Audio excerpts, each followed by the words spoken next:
So what's up, kamusta? Ayos ba tayo dyan?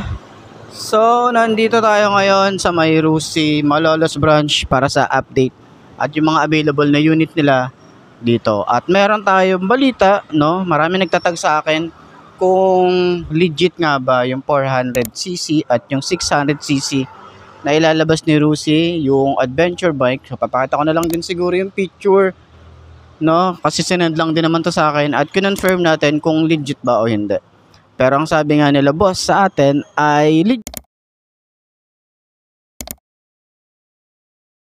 Pero hindi siya final na talagang yun at yun talaga yung lalabas, no?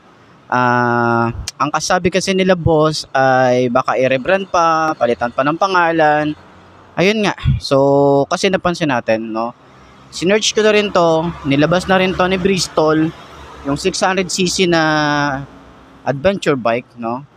Tapos yung 400cc, same at same nung nilabas ni Bristol. No, pakita ko na lang din sa inyo yung mga video na nakita natin, pero yun na nga, ang sabi sa atin is baka palitan pa. Hindi ko sure kung demo unit ba yun kasi karamihan kay Rusi talaga. Ang daming demo unit na nilabas nila pero hindi nila nilalabas talaga, no? Puro demo unit lang yung nangyari. 'Di ba? So, ang ano doon, yan natin muna to. Ang ano doon is kung ilalabas nga ba talaga nila yung 600cc at yung 400cc na maxi scooter. Pero kung ilalabas man na Rusi yun, gusto ko yung 400cc niya na scooter type na parang si Rusi RFI, pinalaki lang talaga, no? Mas talagang mas bulky siya talagang tingnan, no? So yun na nga, ikot ko kayo dito, no? So tingnan natin kung talagang legit nga ba yung 400cc na scooter nila tsaka yung 600cc na maxis adventure bike, no? Check natin yan kung legit nga ba, kung ilalabas ba talaga nila kasi si Bristol talagang unang naglabas noon, kaya nagtataka ako kung ilalabas din ba ni Rusi yun kasi nga kakaiba eh. Ngayon ko lang na ano yan eh, no? Ano nga pala yun, QJ Motor, no? Yung na kung saang brand yun, okay, kung saan gawa. Kaya masasabi natin na kung si Rusi ay papasukin din si QJ Motor, maganda at talagang legit na quality, no? Legit na quality, no? Quality talaga yung mga motorcycle na nilalabas ni QJ Motor. Marami na kasing nagre-brand yan at QJ Motor din yan. So katulad ni FKM na meron din sila mga QJ Motor, si Bristol naglabas ng QJ Motor, sino pa ba? Di ko na sure kung alin pa, pero marami silang QJ Motor. And karamihan kasi kay Rusi, ang kanilang supplier pagdating sa mga FI is si Yingang, no? Or si YG Motor. So magaganda rin yung kanilang mga motorcycle katulad nito. Kay Yingang din to. Tapos yung Pulse 150 kay Yingang din. And then yung mga ganito, alam ko kay Yingang din eh. Mga ganito. Tapos yung Flex and yung Sparkle nila. Ayan, meron silang Sparkle dito. Ayan, last time meron na tayo rito ang vlog. Panoorin nyo na lang. So, isa pa lang yung ating nakikitang kulay. Marami pa tong kulay eh. So, abangan pa rin natin. Tapos meron silang Flex 125i din dito. Para sa 400cc talagang kung naghahanap kayo ng 400cc tapos classic bike, meron sila rito Cyclone 400. Talagang eto medyo pricey lang talaga kasi nga is kung ano yung specs ni Cyclone, yun at yun talaga yan. Walang binago dito si Rusi. Kung ano yung pagkaka-assemble dun sa ibang bansa, eto talaga yon, no? Wala kang doon, wala ka talagang mairereklamo, diba? So, dito naman, meron din silang mga Macho 125, 150, 155. And sa mga naghahanap ng Classic 250i, meron din silang available na kulay. Black dito. Doon nga pala, gray. Okay, tapos meron silang mga Macho 125 din dito. Yan. False 150. Meron din sila rito. Tapos, marami din silang available na mga unit din dito. Hindi ko alam kung repo to. Ay hindi, brand new din pala to. Mga brand new din. You know, Pulse 125 Rush.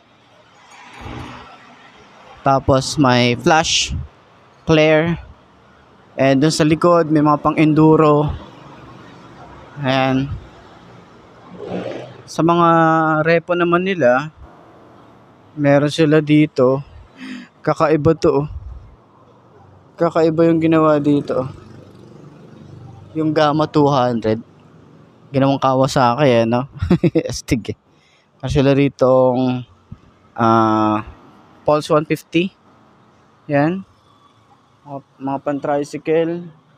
Tapos, ayun, pan-enduro. Meron sila rito mga Titan 250. Ayan.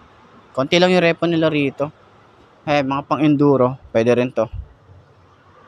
Ayan. Dirt bike, 200cc. So, ayan, puntahan nyo na lang dito, no? Yun lang naman yung update ko sa inyo na legit naman daw, pero hindi pa natin alam kung kailan ilalabas ni Rusi yung 600cc na adventure bike and yung 400cc na scooter bike. Yan, yung papakita kong picture sa inyo kasi tatatakan pa ni Rusi yan. Hindi naman pwedeng yan na yun, diba? May QJ motor yan, pero may Rusi na logo din yan. Parang si FKM din, merong FKM and may QJ motor. So parang collaboration ang nangyayari ngayon at nagpapakilala talaga si QJ Motor, no, pagdating sa quality na motorcycle. So talagang isa sila sa mga sikat ngayon sa China, itong QJ Motor, no? Isa sila sa pinakamalaking company sa motorcycle industry na talagang quality ang kanilang mga motorcycle, no? So sa China is talagang naglalaban-laban din sila pagdating sa quality. Katulad ni Cyclone, 'di ba? Yan yung mga Songshen, 'di ba? Yung mga China brand is talaga nagpapakilala sila na pagdating sa mga quality din, hindi lahat ng China marurupok, no? Hindi siya yung jowa mong marupok, no? Nagpapakilala sila na quality din yung kanilang mga parts. Okay, so puntahan niyo na lang dito sa mga gustong kumuha. Ayan yung mga motorcycle na available dito kay Rusi. So marami tayong aabangan kay Rusi ngayong 2024. So nag-iikot-ikot tayo. Buti na lang talaga na tsempohan natin yung sparkle nila na 125. Hintayin natin yung 150cc tsaka yung plush and flame na naka-radiator. So yun lang. Okay. Oo nga pala, ibabalik ko nga pala to dun. Pabalik ko dun. Kasi kinuha lang natin yan dun. Okay.